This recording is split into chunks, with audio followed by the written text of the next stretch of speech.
Mais en fait, d'où provient le rugby?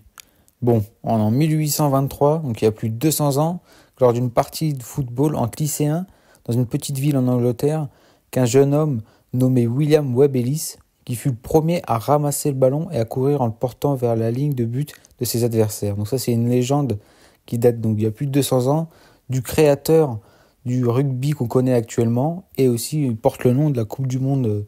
Le trophée de la Coupe du Monde porte son nom d'ailleurs en hommage. Bon, maintenant on fait un saut dans le temps, on se retrouve 200 ans plus tard et on voit que le rugby a énormément évolué. D'ailleurs, on voit l'apparition des touches, des mêlées, et aujourd'hui, depuis plusieurs décennies, le rugby est professionnel.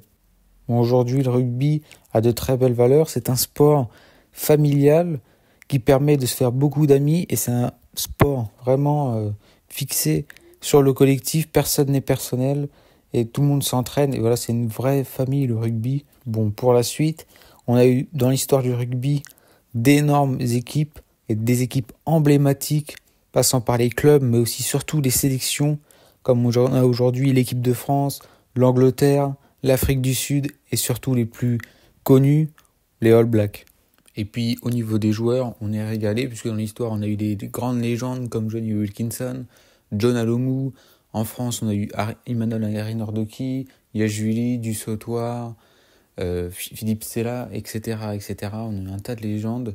Et puis, au fil des années, le rugby, on a rajouté des règles et des règles. Aujourd'hui, à l'heure actuelle, il y a tous les ans des nouvelles règles qui apparaissent au rugby pour améliorer le jeu. Bon, dans les années précédentes, au siècle dernier, il y avait eu beaucoup plus de bagarres, par exemple au rugby. C'était beaucoup plus sévère aujourd'hui. Maintenant, on essaie de faire attention à tous les joueurs, au plaquage, à la santé des joueurs. Et aujourd'hui aussi, on a un outil qui aide beaucoup le rugby, c'est l'arbitrage vidéo, qui est très bien utilisé. En tout cas, en championnat, on va pas parler d'international, mais c'est très bien utilisé. Ça aide vraiment les arbitres, mais aussi les spectateurs à vraiment comprendre aussi les règles, des fois, à comprendre ce qui se passe des fois dans le jeu, tellement ça va vite. Donc voilà, ça c'est vraiment les grandes évolutions qu'il y a eu dans le rugby ces dernières années. Bon, au niveau des compétitions au rugby, on a évidemment le plus important, la Coupe du Monde, qui s'est passée cette année en France.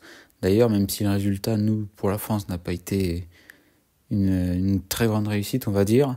Mais voilà, c'est un très grand trophée du rugby qui porte le nom de son créateur, donc Webb Ellis. Et voilà, et on peut poursuivre aussi sur d'autres grands trophées. D'ailleurs, le championnat français, donc on remporte le bouclier de Brennus, qui est certainement un des titres les plus prestigieux du rugby au niveau des clubs. Et puis au niveau des Coupes d'Europe au rugby, on a l'équivalent de la Ligue des Champions au foot et de la Ligue Europa, donc la Challenge Cup, qui commence d'ailleurs ce week-end. Pour ceux qui regardent la vidéo, ça se passe à cette période-là de janvier. Et puis aussi, on a, qui commence dans quelques semaines, le tournoi Destination. Donc lui aussi, c'est un tournoi très prestigieux, très respecté, puisque c'est une compétition qui réunit 6 équipes, 6 sélections d'Europe. Donc on retrouve la France, l'Irlande, le Pays de Galles, l'Angleterre, l'Écosse ou encore l'Italie. Et ça se passe de février à mars, donc pendant l'année. Et c'est vraiment une compétition qui est très disputée, puisque là on a eu l'année dernière, le vainqueur c'était l'Irlande, il y a 2 ans c'était la France. Cette année on espère aussi que ce sera la France, même si on sera sans des grands cadres cette année. Mais voilà, c'est vraiment une compétition très suivie partout dans le monde du rugby en tout cas. Bon, au fil du temps, le rugby a très bien évolué, que ce soit au niveau des règles, mais aussi au niveau pour les joueurs, puisque on est maintenant loin des préjugés où c'est vraiment que la bagarre ou tout ça, ça c'est plus le monde amateur, on va dire. Aujourd'hui, le rugby professionnel, voilà, il y a même plus aucune bagarre.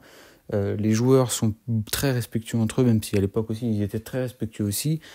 Bon, après, cela n'empêche qu'il y a toujours quelques petits accidents qui arrivent dans le monde de ce sport, puisqu'il y a souvent eu des blessés graves, et à l'heure actuelle, il y en a toujours aussi. On se pose des questions, des fois, voilà, s'il faut pas mettre le casque obligatoire pour tous les joueurs, parce qu'il y a des risques sur la santé. Il y a des anciens professionnels qui en parlent, et aussi chez les jeunes. En France, récemment, il y a eu un mort, d'un jeune qui jouait en plein match, qui est mort après un choc violent. Donc voilà, ça reste quand même un sport assez violent quand même, on peut le dire, au niveau des impacts. Pas dans la bagarre, il y en a plus, voilà, mais au niveau des impacts, tout ça, si on n'est pas préparé, c'est sûr que ça peut faire un choc. Donc voilà, merci d'avoir suivi cette vidéo sur le rugby. Et on se dit à la semaine prochaine. Ciao.